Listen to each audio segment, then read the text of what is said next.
Nos ha tocado vivir esta guerra. Nos han matado familiares, hemos visto cómo mueren amigos inocentemente tanto de un lado como de otro. Guerra. Los sacaron y se los llevaron para una parte de atrás de un puerto que había aledaño al puerto principal, donde había una bomba de gasolina.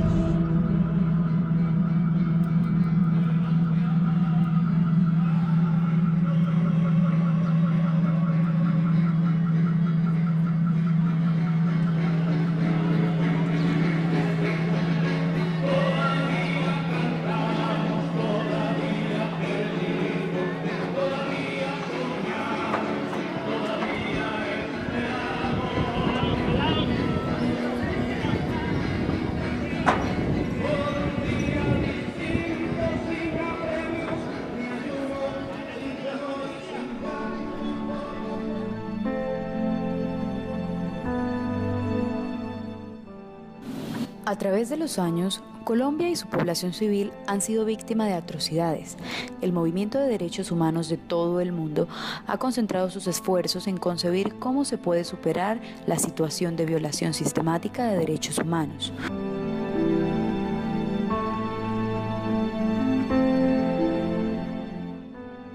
Todo es resultado de una lucha entre la extrema izquierda, los guerrilleros, y la extrema derecha, los paramilitares, por el control de un país. Los dos son alimentados por el negocio del narcotráfico. Las FARC ganan terreno.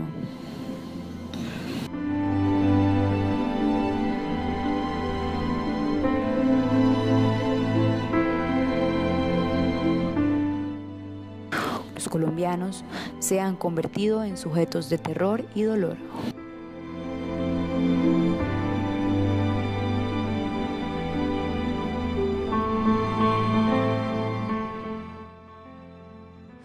Ellos se montaron en unos palos de guayabas que quedan ahí en la orilla del río.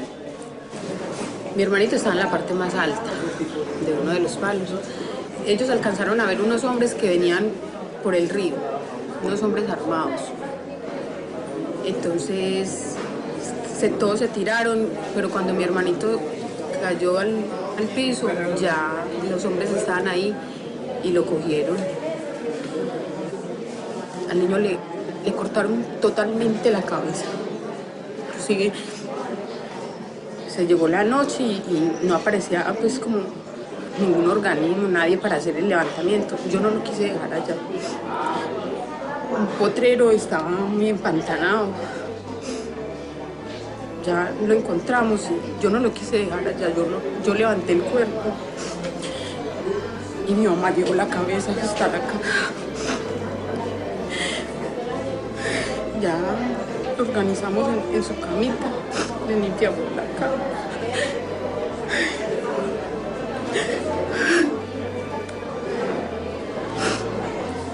Como a la hora ya llegó el ejército y la policía y ya se levantamiento. Lo único que quiero decir es que yo no sé cómo, ni bajo la influencia de que una persona es capaz de hacer eso, pero no es una sola persona la que matan, es toda la familia, son muchas cosas.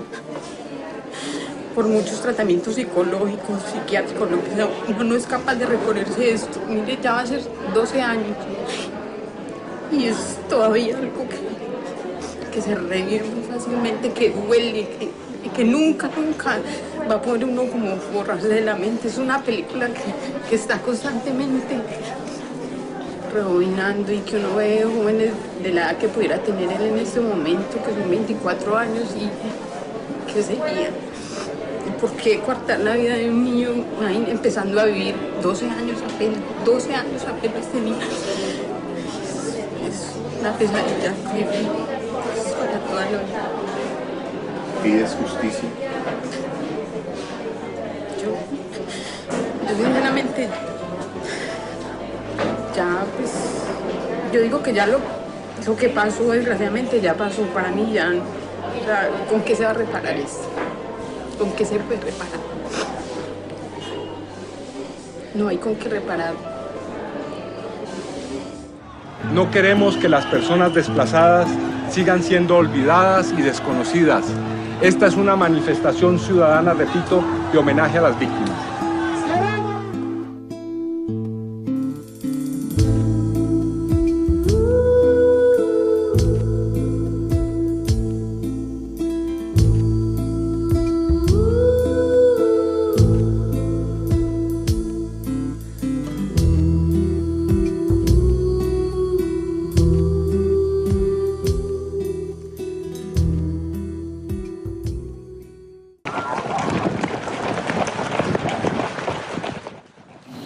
Ante situaciones en las cuales la violencia se ha utilizado como medio de exterminio y de control de seres humanos, las preocupaciones y los retos se centran en lograr que las víctimas reciban una respuesta o reparación integral y establecer una serie de medidas para garantizar el fin de las atrocidades y prevenir o evitar que éstas se vuelvan a cometer.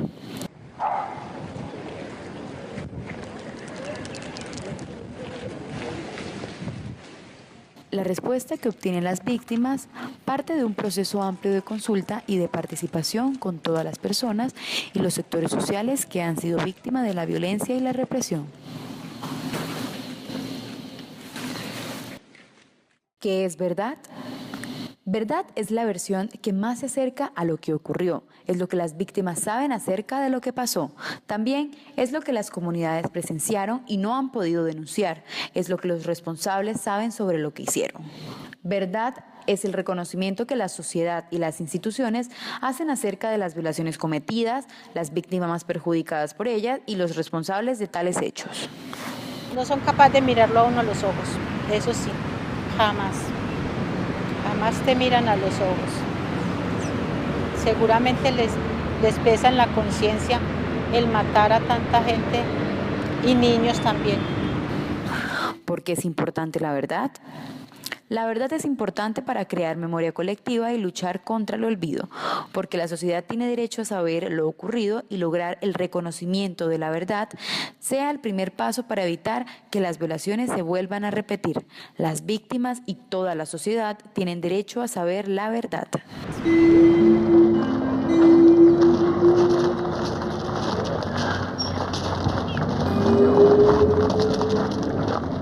Son capaces hasta de tomar sangre del muerto.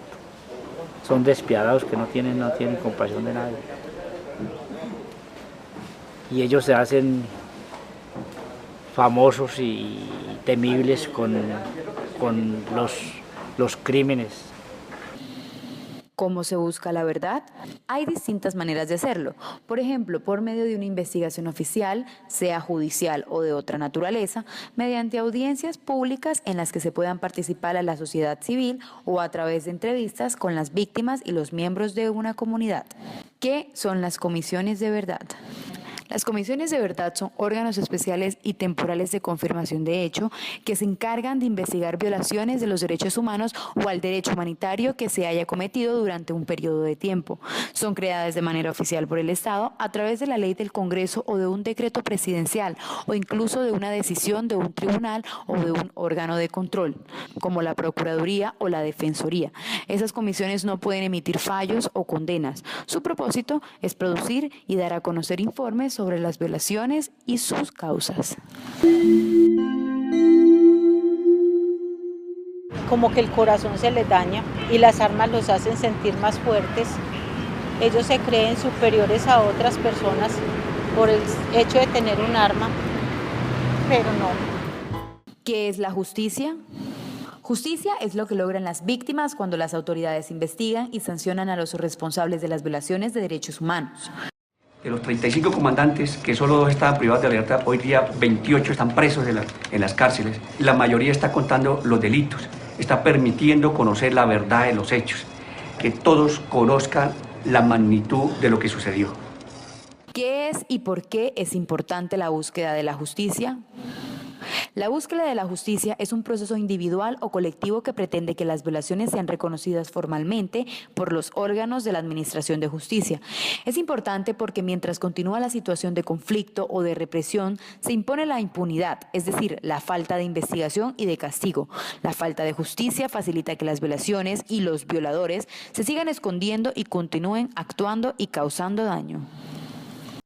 ¿Qué es el derecho a la justicia? Es el derecho que tienen todas las víctimas y la sociedad a que se acabe la impunidad, a que los violadores sean identificados, sean juzgados y sean castigados por todo lo que hicieron. Quiero saber a dónde se encuentra mi esposo y mis 2 cuñadas. Desaparecieron en el 2002, en el mes de septiembre. ¿Nombre? Rafael Antonio Pérez Atilano y Dalidis Pérez Atilano, Noemí Pérez Atilano. Vivían en el sector de Buritaca. Esa es la hermanita de ella, esas son las dos cuñadas mías.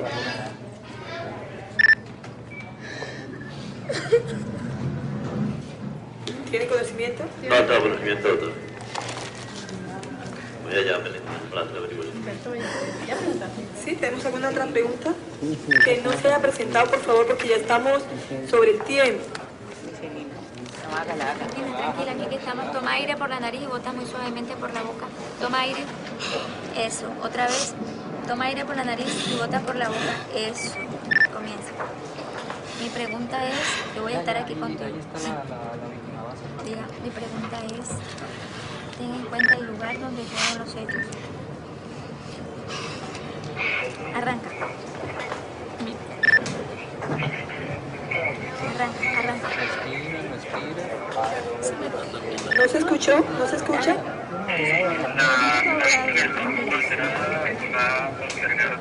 Tenemos asistencia psicológica en sala.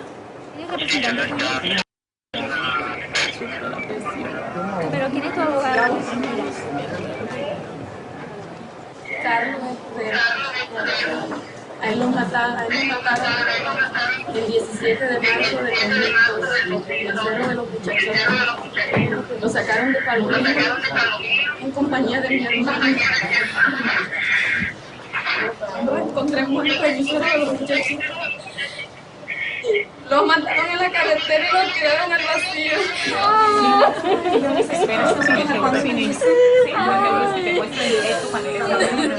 Yo voy a hacer la averiguación, ya que de pronto nos van a dar la autorización de llevar un álbum para allá, para la región, y reunir una cantidad de movilizados para clarificar este caso. ¿Supo los motivos cuando le dieron muerte? No tuve conocimiento, doctor. Sigamos. Yo quiero saber qué pasó con mi esposo y con mi cuñado, o sea, Francisco Valencia y Joaquín Angelio Valencia. Hacen 4 años que se desaparecieron de la Guacatera, de la entrada de la Guacatera. Entonces yo quiero que usted me diga qué hicieron con ellos y a dónde los tienen. Si los hubieran matado, nos los hubieran entregado, pero no los hubieran enterrado por allá o quién sabe qué le hicieron. Entonces yo quiero saber que me entreguen el cuerpo, qué le hicieron y dónde está. Yo no di la orden de ese muchacho. Se cometieron errores, sí, hubieron accidentes, sí, es lógico. En tanto tiempo de guerra que tuvimos, fueron casi 30 años.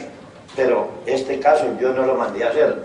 Pero sí estoy comprometido de investigar quién lo mandó a hacer para entregarle a la Fiscalía los datos completos de lo que pasó con este señor. Pero no he tenido la oportunidad porque aquí las instituciones no me lo han permitido de reunirme mucho tiempo con los muchachos. Y así como vamos, esto nos llevará 10 o 12 años para llegar a la finalidad. ¿Cuál es el deber del Estado en la administración de justicia?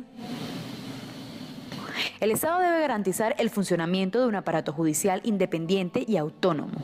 Debe realizar investigaciones rápidas e imparciales para esclarecer todas las violaciones e identificar, juzgar y sancionar a los responsables de las mismas. Esto se puede hacer mediante diferentes tipos de justicia. Por ejemplo, primero, la justicia penal, que castiga a las personas que cometen crímenes. Segundo, los recursos constitucionales, que protegen los derechos fundamentales, por ejemplo, a través de la acción de tutela. Tercero, la jurisdicción contencioso-administrativa, que permite reclamos contra las situaciones del Estado que causan daños, por ejemplo, cuando se ha encarcelado injustamente a una persona. Cuarto, la justicia civil, que facilita el reclamo contra personas particulares que generan daños si la víctima no quiere reclamos ante la justicia penal, por ejemplo, la muerte de un niño causada por un conductor embriagado. ¿Qué es la reparación? La reparación es el conjunto de medidas que busca contribuir a devolver las víctimas en lo posible a la situación en la que se estaba antes de que ocurrieran las violaciones. Aunque regresar a la misma situación es imposible, en muchos casos la reparación apunta a extender todas las garantías para llegar a recrear esa situación que existía antes de las violaciones. Mediante la reparación se establecen los derechos y se mejora la situación de las víctimas. La reparación también debe garantizar que las violaciones no se vuelvan a cometer en un futuro. Yo sueño con eso, un país, un Colombia más armónico donde nosotros nos podamos mirar a los ojos y darnos un abrazo y vivir en paz, en armonía. Préstame tus alas.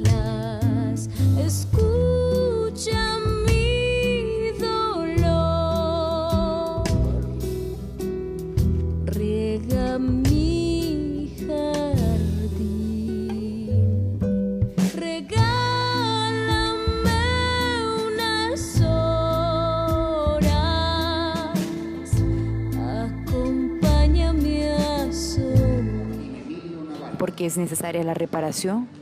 Porque es un mecanismo fundamental para hacer justicia a las víctimas y evitar la repetición de las violaciones. Mediante la reparación se conoce el daño, se conocen las víctimas, se les protege sus derechos y se busca anular los efectos de las violaciones que han sido cometidas.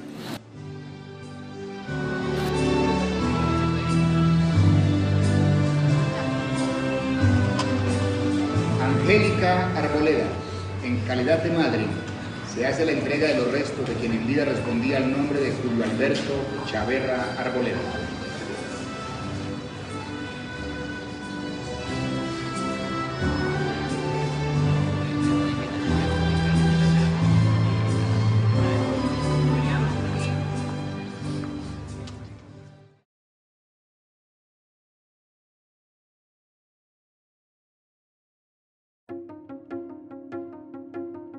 La Ley de Víctimas, una oportunidad histórica. La Ley 1448 de 2011, o Ley de Víctimas, es una oportunidad para quienes de manera individual o colectiva hayan sufrido daños a partir del 1 de enero de 1985 como consecuencia de violaciones graves a sus derechos a causa del conflicto armado. ¿Por qué la Ley de Víctimas es una oportunidad? Primero, porque la ley establece un conjunto de medidas judiciales, administrativas, sociales y económicas, individuales y colectivas, en beneficio de las víctimas. Segundo, porque reconoce que hay muchas víctimas que han tenido que enfrentar diferentes situaciones dolorosas como actos terroristas, atentados, combates, enfrentamientos, hostigamientos, amenazas, delitos contra la libertad y la integridad sexual en desarrollo del conflicto armado, desaparición forzada, desplazamiento forzado, homicidio, masacre, minas antipersona, municiones sin explotar, artefactos explosivos improvisados, secuestro, tortura, vinculación de niños, niñas y adolescentes a actividades relacionadas con grupos armados, despojo y abandono forzado de bienes, muebles o inmuebles. Incluso, una persona o una comunidad pueden haber sufrido varios de estos 11 hechos victimizantes reconocidos por la ley. Tercero, porque incluye como víctimas al cónyuge, compañero o compañera permanente, parejas del mismo sexo, incluso cuando el caso lo amerite, el padre y la madre de la persona que sufrió el hecho y los hijos e hijas de la víctima. Cuarto, porque tiene en cuenta que las víctimas son muy diversas, grupos étnicos, indígenas, afrocolombianos, gitanos, mujeres, adultos mayores, niños, niñas, adolescentes, personas con discapacidad, defensores de las víctimas, entre otros. Quinto, porque hay sanción si los funcionarios no cumplen sus funciones. Sexto, promueve y favorece la participación de las víctimas en la toma de decisiones. Séptimo, reconoce que las víctimas necesitan una reparación integral para recuperar su proyecto de vida con dignidad. El papel del periodista dentro de los procesos de verdad, justicia y reparación han tenido una particularidad emblemática: los cambios tecnológicos y la competencia de Internet que han afectado las posibilidades de funcionamiento de los medios, los cambios empresariales que reemplazaron en Colombia los periódicos de propiedad individual y familiar por prensa vinculada a grandes grupos empresariales con intereses en los negocios del entretenimiento y en otros sectores de la economía y dependientes de la buena voluntad del gobierno, los cambios del público que han llevado a la prensa a buscar nuevos lectores, compitiendo con la televisión en el campo del entretenimiento, el espectáculo y la vida cotidiana, y la debilidad de sus plantas frente a los gobiernos cada vez más capaces de imponer los temas del debate público y de orientar a la opinión, con equipos de comunicadores mucho más numerosos que los mismos periódicos.